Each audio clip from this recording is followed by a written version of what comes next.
Hey ho, my Totoros. This is Totoro RC Gamer here. And good day, guys. It's Torch. Welcome back to a part 2 of the interview with Mass Effect Games' John Kuraica. And this time, we're taking a deep dive into the new Red Crucible Assault, where Totoro will take it away with our first question.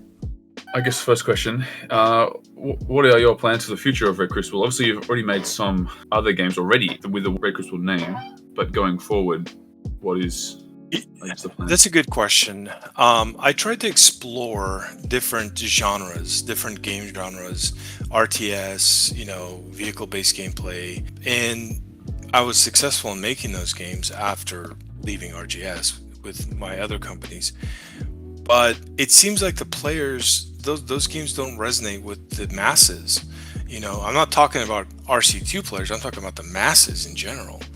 And obviously Red Crucible tanks, it is a phenomenal achievement of technical achievement, if I can say so myself. It runs on mobile and runs on PC, runs on Mac. It's crossplay, which means it's playable, and so you can have players from Apple playing players from Android. And the way it was designed, the way we implemented the game mechanics, it's pretty close to being fair. So just because you're on PC or Mac, it doesn't make you all that much more powerful than a mobile player.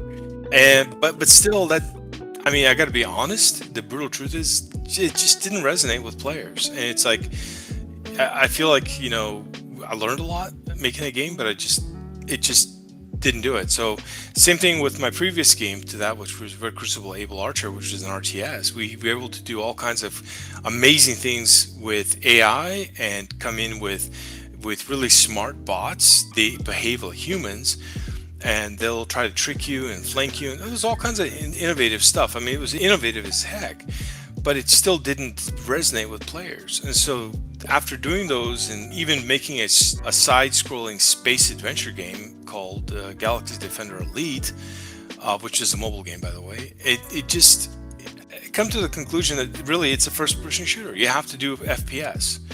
And then the question is, well, if I do an FPS, how do I define what I'm making?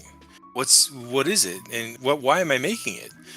And really, my hope is to redefine the Red Crucible franchise, and say, okay, well, I want to create a game that's relevant today, that is for general players, the masses, that'll appeal to them. But I want to have some of the, I wouldn't say designs or artwork or any of that. I can't use any of that. I don't want to.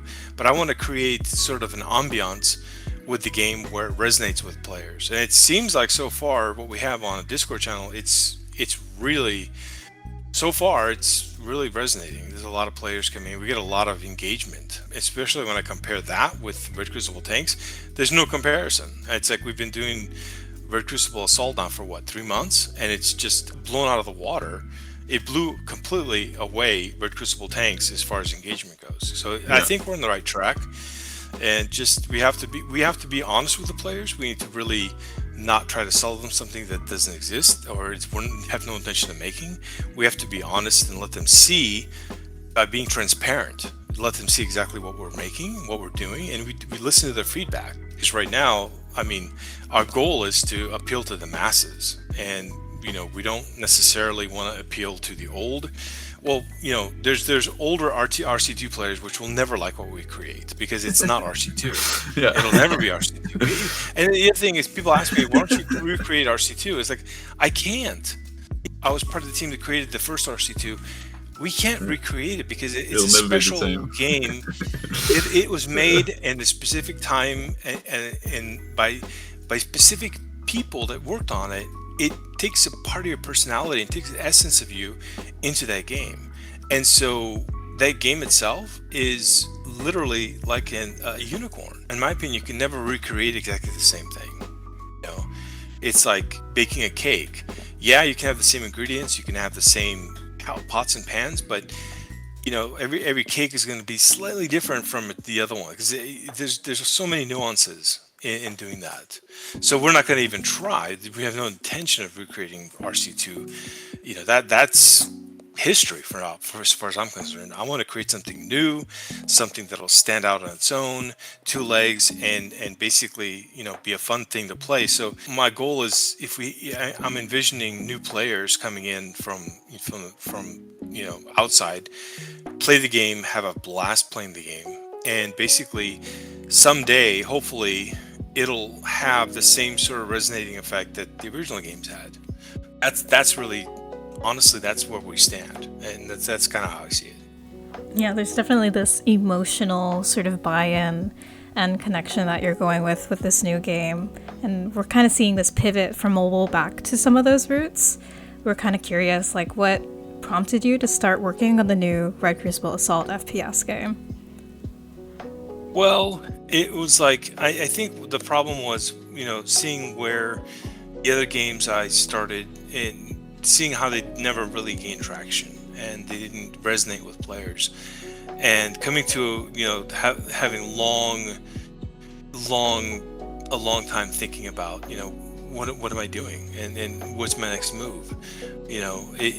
Everything is on this path of life just led me back to doing an FPS, because that's basically what I've been doing for 23 years, is working on FPSs professionally at big studios, and that's kind of like what defines me as an artist.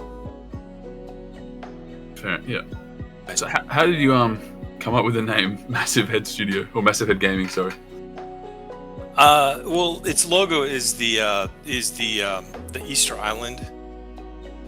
Now I had to be careful because there's other studios that use the same logo, but I had to make sure I used the logo that wasn't like theirs. So obviously you don't want to infringe on somebody else's name. So there's other companies that have similar names but use different words. So I use Massive Head, so it is literally a massive head. Yeah. So called Massive Head Studios. Have you been to Easter Island? Not yet. Maybe It's on the list. It's on the list. It's on my bucket list. Right? I don't think it's one of the easier places to get to in the world. Yeah. Well, the thing that's always attracted me, I don't know why, my personality, I never go the easy routes. I always go the hard routes. I remember, when I was a kid, I used to collect model tanks and kits and stuff, but the stuff you find in the hobby stores that are made locally never attracted me. I wanted the rare stuff that comes in from like Ukraine, or comes in from Bulgaria or somewhere that nobody carries it. And when I ask for stuff, the shop owner looks at me like I'm speaking an alien language. I'm like, So I've always been attracted to like the unobtainable things, So I want to go places that are hard to get to. I want to go to places that normal people will never go to. Did you do you know Luftan Griefer? Yeah. I do. I remember. Yeah. Have you seen any of his model tanks that he paints up? I saw he's really good. I did see on his Facebook page, I believe, like a big bomber, and he also did like some wheeled vehicle, and it was pretty impressive. Yeah, he's got a few of them out there, I think. Mm-hmm.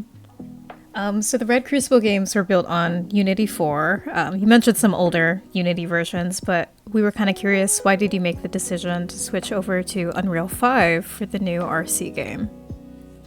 So it boils down to storytelling. I want to tell a story. And with Red Crucible tanks, I'll give you an example. We did an Island X, which was different from the Island X from RC2, but it was an island, tropical island. I put a volcano in there. I wanted the player to be able to drive through a volcano, through the caverns, and have a dramatic lighting effects with lava flowing and things like that. I had the ideas for something way more dramatic than what actually I was able to pull off, but I was able to pull off the visual elements with the new version of Unity. And still, it was kind of lacking as far as it was okay, for a mobile game. But I feel like, if I'm going to tell a story, I really want to be able to do it through the environment as much as possible. And I just feel like that Unreal has the potential and ability to really, create phenomenal artwork. And through the designer, I can tell stories that I cannot do through Unity. So that was, and the other reason was Unity has gone through some issues with its licensing, and I just don't want to be part of that anymore. So Unreal is pretty straightforward about it's licensing, it's free to use until you make a certain amount of money, which I'm totally cool with that. If we make the amount of money that's on the threshold, then we can pay the licensing fees, no problem. But with all these things kind of combined, I also feel that Unity has a little bit of an identity issue. They're trying to be sort of like Unreal, but I think they've kind of left their core values behind, in my opinion, which is the indie developers, the little scrappy little indie developers that don't have huge budgets and anything to create. So I also have been using Unreal professionally. So after leaving RGS in 2019, I went back into the games industry. I worked on a couple of places I can mention was Amazon Game Studio. I worked on the game, what's that big MMO they came out with, New World. And then I worked at Sony.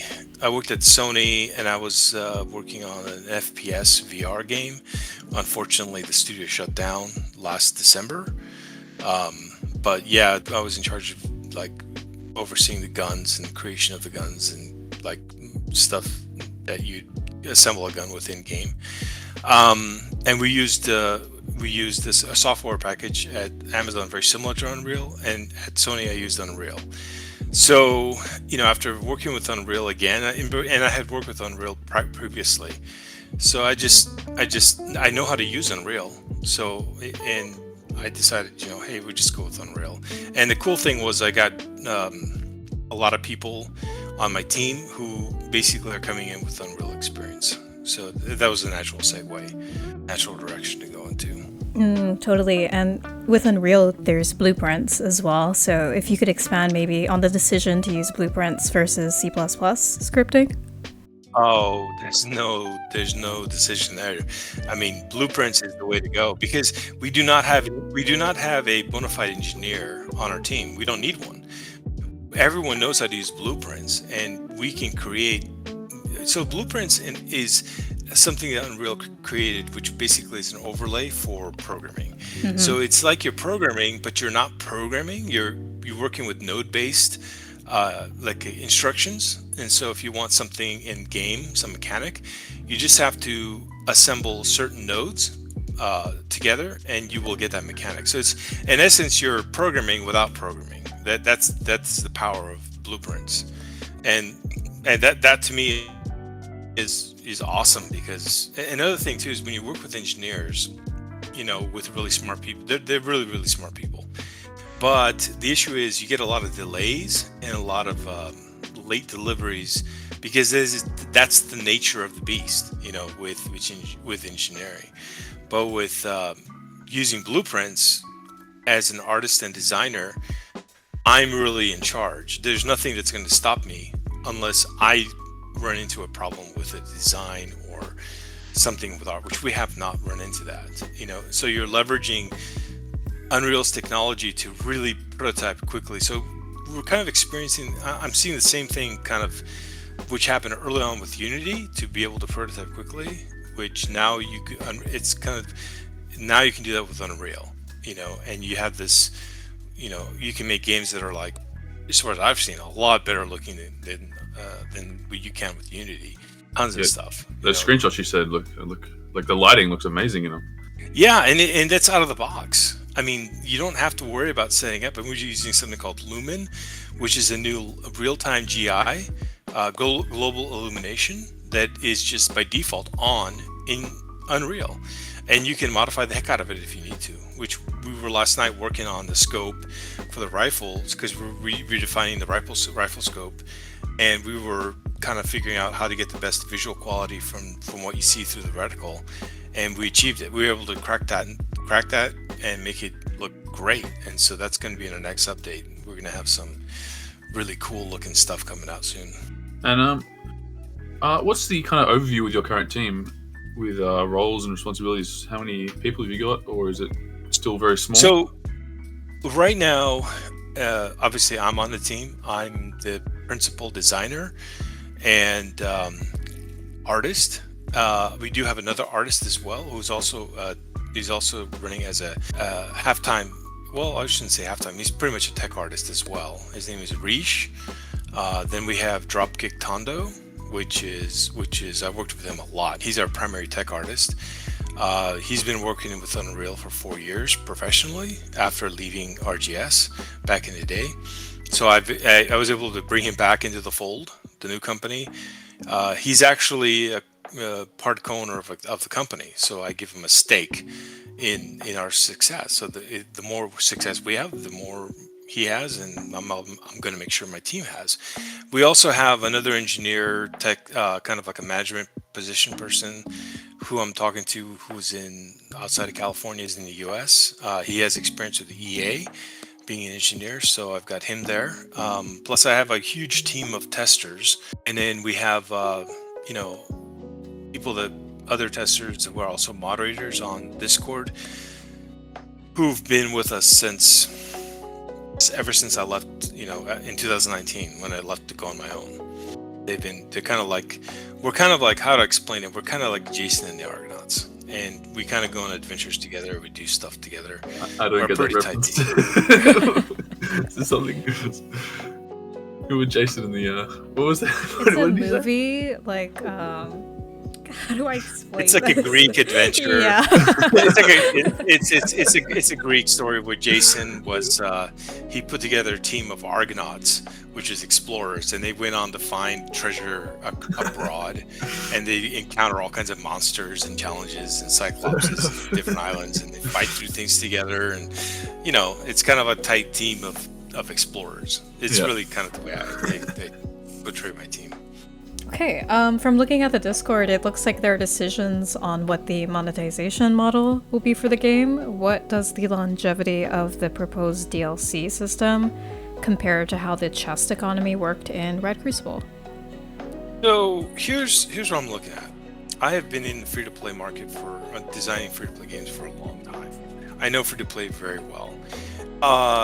And I've been a big fan of free-to-play because it gives players the ability to play the game for free. But here's the thing with free-to-play. A lot of times, eventually, either through intention or unintentionally, every free-to-play game most of them kind of work themselves in the corner and have pay-to-win aspects of it, where there's always somebody at a disadvantage and somebody with an advantage. Some companies do this deliberately, and some do it just by accident. So for this game, I want to try something new. We thought about it a lot. So I really do believe that there should be a free version of the game for everybody. No compromises, no ands, ifs, or buts, just free. And they should be able to play it and never be nickel and dimed or anything. They could just play it with what they get, and it's a full-blown experience. I think that's a lot of people will appreciate that. And but of course, reality being, as a company, I've got to pay my people. I've got to pay for servers. I've got to pay for software licenses. I've got to pay for legal. I've got to pay. There's a myriad of things that we got to pay for. And it's just the nature of running a business. So the thing is, we're probably looking at having, DLCs in the game that anyone can have access to if they want. And these will cost, nominal amount to purchase them. But at the same time, we're doing some kind of premium account where people, and again, when I say that, I mean, we have to come with a value to the player. There should be a value proposed saying, if you do pay for this, you get these XYZ items and values, and there should be a better value for what they're spending. They get more than what they're spending. So that way, it's a balancing act between making enough to support the game and have a game there for people to play. At the same time, we don't nickel and dime them. We don't, use, unethical, psychological, tricks like a lot of free-to-play games do with players. And so my goal is just to have a game where people can just play it and enjoy it. And again, the other thing too is regarding the pay-to-win aspect of it. So by not doing free-to-play, there's no pay-to-win. Everything is going to be based primarily, the values of items are going to be based on their cosmetic value. So we're looking at games like PUBG and others to see how they're doing things and how elements of their system, and see if that can work with us or something similar. And that's still something in flux. But in general, my view is there's always going to be a free version of the game and no strings attached. but there's also going to be I say premium in quotes, kind of premium, but it's cosmetic only. So a free player is never going to be able to be dominated by a premium player, because we're never going to have guns that are more powerful than the free ones. I don't want people rage quitting and just saying, hey, this game's not fair. I know that a lot of game studios do this and publishers to force people, coerce them to spend more money, but I think that's short-sighted, and I think it may generate more revenue in the short term, but in the long term, people quit and they leave out of frustration. A good example of that is CS:GO. They've been going for since they released skins since like 2010 or whatever. They've never lost popularity, and their guns are all exactly the same.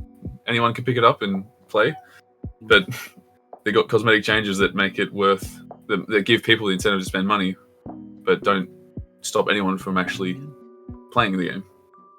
Yeah. So the DLCs will consist of, player skins, as they refer to in Fortnite. So players, different type of players. We got, different type of players, literally, that can play, that you can acquire and have like a squad, and you pick one, whichever one you want to play with, And so that's kind of what we have right now planned out. So I think you've touched on this, but what's your kind of intended audience for these games, or this game? Well, I think if you look at some of these games that are coming out, again, when you say audience, it goes back to the game engine. So if we have Unity and we create games that are less graphically intense, they're obviously that's catered for the audiences that have lower end computers or hardware. And then you have a game made with Unreal. I believe you're going to need to have a little bit of a modern computer to be able to handle that. I don't think you need a supercomputer, but something a bit more modern. Like I've got an RTX 3060 in my laptop, and it runs perfectly fine on these Unreal games. So the point is, when you say audience, who are we geared for? Well, we're not gearing for the low end market, that's for sure. If we wanted to do low end, we would probably have stuck with Unity. But again, with all the limitations and issues with Unity, Unreal, it was the route I chose us to go, because I just feel like that's a better game engine at this time. Yeah. So we're probably looking for players. Basically, we want to appeal to the masses.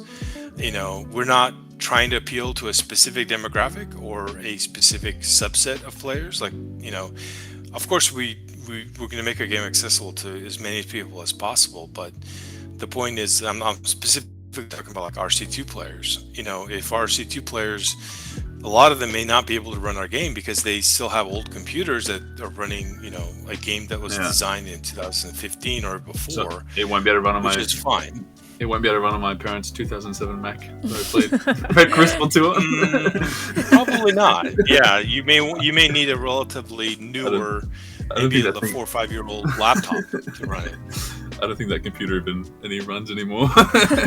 Yeah, but again, when we say demographic, is we want to make our game for the masses. We want to make sure that people come in. We have to grow our community. We have to go. We have to basically rebuild the player base is what we need to do. And to be truly successful, to be able to have the means to make the kind of game that I have envisioned, we need to have a certain population of players, and we need to have enough players so that some of them will see a value in paying for stuff that will fund us to build a better game. You're up, Totoro. Yeah, so I think that you mentioned earlier that a lot of your own process is rooted in environmental storytelling, but we're also kind of curious, what's your vision for the audio design for the game? Well, as I mentioned, we're going to have skins. I've been heavily involved with AI-generated audio, so characters, and being able to tell stories with it. I used to work with actors who are voice actors, and they tend to be very expensive, to work with. Like each voice actor for us, just a few words would be like $500-$600. But going with AI, you get virtually the same performance. Well, I wouldn't say it's close enough. I'll say it's close enough where you can get it for like $5 or $10. So that gives me the flexibility to use a lot more voice audio per character. So each character potentially, each bundle or each skin will have their own audio responses to being shot, audio responses, like they'll have prompts, they'll basically be able to say stuff. So I want all the characters to have a very specific personality and very unique persona. And audio plays a big part of that, in my view. So, we're big on using AI, but not in the final product of the game necessarily as far as art and design goes, but with audio, being able to use audio in that fashion would, I think, give us a lot of more rich experiences with the characters. So I'm not sure if I answered your question. I No, think that's what you actually, asked for. yeah, it's really interesting that, I mean, we see that a lot of AI is being used in your process currently for prototyping. I think a little bit more specifically on the audio side of things, what engine are you folks using for that voice to AI? There's a few online websites that offer very good results. A lot of them. There's a few that we use. I won't mention names, but Okay. but they are really good. And I just come up with a text file, and then I copy and paste the text file into the audio program. I pick a voice. There's like hundreds of different voices you can use. Like they sound like people, and say I want this person of this age, this gruffness of voice, or I want this female that has this particular voice. And you get a really nice. So far, I've seen great outputs. I don't know if you had a chance to see the tutorial on Red Crucible tanks. The tutorial was done by AI. So with the commander talking to you and instructing you what to do, that's all AI. And how does the licensing for that work? Is it technically if you buy like the AI voice kit, then you're allowed to license it in the game? Either you purchase a software package and that's the case, or you will pay a monthly subscription fee to the software, to the website, which gives you access to use it commercially. So that's what I do. I pay monthly, and I can generate all the audio I need directly from there. Different, a whole variety of audio. I mean, it's phenomenal. AI is really, really exploding big time. While we're on the topic of audio, we go back a bit with Red Crucible 2. Who was doing the jump sound effects and the die? Was that you in some studio, or was that the random grunting? Actually, that character, he was like an assassin, and it was actually something that was downloaded from Unity's website. Okay. And so all the audio, in my opinion, he kind of sounds like Danish or Dutch or some. Yeah, he has an accent. So that was definitely made by. I think it was made by Unity, and who knows? Maybe the guy's voice might be one of their engineers. Yeah. Wow, the reveal that we've all been wondering for like 10 years. We all thought it was someone on the team. No. We're never that good. We got to stick to professionals on that part of it. So that game obviously had a very iconic song. Are there any plans for a theme song for RCA? I'm actually, because I own all the audio, I own the soundtrack to the original Red Crucible Firestorm.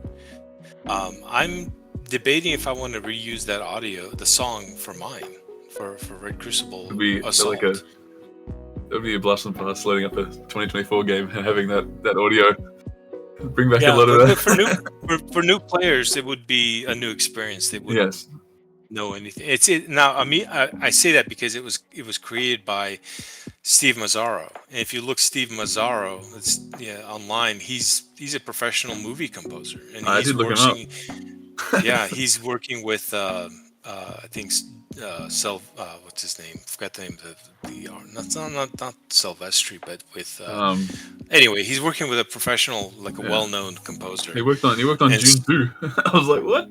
Yeah, that's crazy. In fact, I met him. Hans Zimmer. Is that who he was working with? I think it was Hans Zimmerman. Correct. Yeah, yes. I actually met Steve Mazzaro back when he was still a struggling student in Los Angeles. I think it was UCLA, a music student. And so he composed the original Red Crucible 2 soundtrack back when he was a student. His rates might be a bit higher now. Yeah, he's a little bit more renowned. Yeah, so he's really, really progressed in his career. It's amazing to see kind of stuff he's worked on now. So knowing him as a struggling student versus a professional composer today, he still seems like a very down-to-earth, nice guy, though. I mean, the fame hasn't really gotten to his head. You know what I mean? So, yeah. And when you say soundtrack, do you mean just the one song, or were there more songs that weren't released ever? I think there's about 12 songs. Wow. That were created, but like it's a full-blown soundtrack. Same thing, Grimrock. We have unreleased soundtrack for Grimrock, which is phenomenal. So do you own the songs that were in Red Crucible 2 as well, like the loading themes and everything? No. Those original songs stayed with RGS. Yeah, fair. And I believe that's still being used in their games. Yeah, it's definitely still there. Cool. So for RCA, if your game were to have a holiday event, what kind of festivities and rewards would your players encounter? So that's a good question.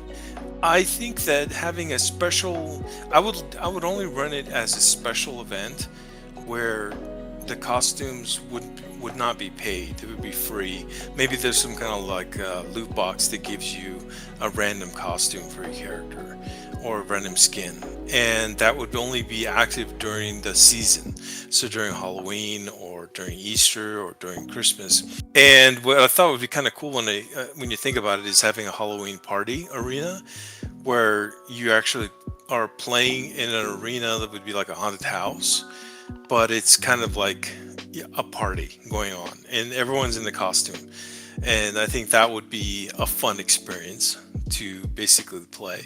And it would make it special because if it's temporary and it's limited, it becomes more wanted, And I think using that for every holiday probably would be the direction I would go. I don't like seeing snowmen and really outrageous characters every day in the game. It kind of ruins the ambience of the whole game. Did you like the snowman in Red Crystal 2? Did you like the giant balls?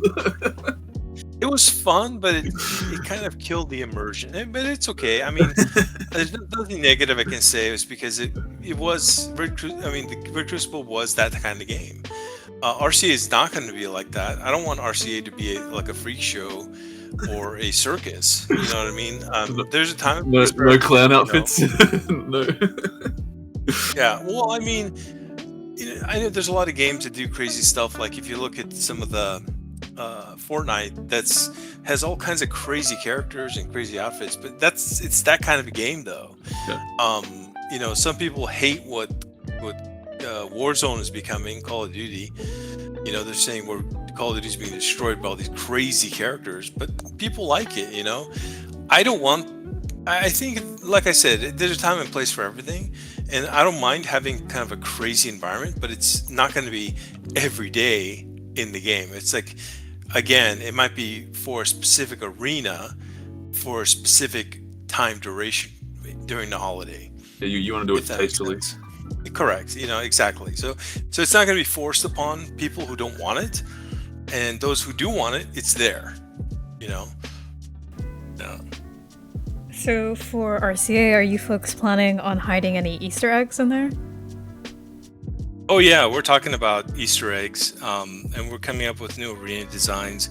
So the way we're going to do it, each arena is going to be specific to itself, and the kind of potential Easter eggs it'll have. They have to be tasteful. They have to be sort of like clues that tell a story, and possibly tell a story of another arena. Like something happens. Like there could be like desks in the arena, and there could be like some notebooks opened with information. So any astute player will be able to see that and be able to maybe read the information. And maybe there might be, like, let's say like an island, tropical island arena could have a sunken ship off the coast. And if you find a notebook that says, hey, there's a sunken ship here, you could dive under there and get like a really cool specific weapon you can use just for that arena, So stuff like that. I mean, Easter egg, like I want to put in some really interesting items that actually have a kind of an impact on gameplay. This question isn't in me and Totoro's list, but I thought I'd bring it up while we're talking about Easter eggs. The fire katana from Red Crystal 2. There's one video of it online that is like in 120p, and that's all anyone's ever seen of it. what was there a story behind that, or was it just like devs playing around? You would have to ask Dropkick Tondo. I think he's the one that created the fire katana out of just to be, to have fun. And I never commissioned it. I didn't ask anybody to create it. What was great about the team at the time is like, especially I value this on all my teams, is people have initiative and they come up with something cool and they create it. And I don't want anything game breaking, but to create something iconic and interesting, that's always a good thing, So that would be something you would want to ask him. Yeah, fair enough. Okay, any closing thoughts that you want to share with the audience? Well, I think my closing thoughts would be that, we are on this adventure of creating something new, something unique and original, that we have to acknowledge has its roots historically in something else, like in the old games. But we're not creating, again, we want to create experiences through game design which are all new and just as impactful, just as meaningful as the old games. But we are definitely, our goal is to create something different, something unique, something new. I'm also very, very honored to have such incredibly talented people on my team. It's a real pleasure to work with people who really are passionate about what they do, and we basically are able to conquer the world if we do things correctly. So, and the other thing too is we're on this adventure. Like I said, Jason and the Argonauts, we're going on an epic adventure. It's going to be stormy seas ahead, I'm sure. There's going to be monsters we're going to face. But you know what? We'll get through to it together. And yeah, it's the experience as much as it is the destination.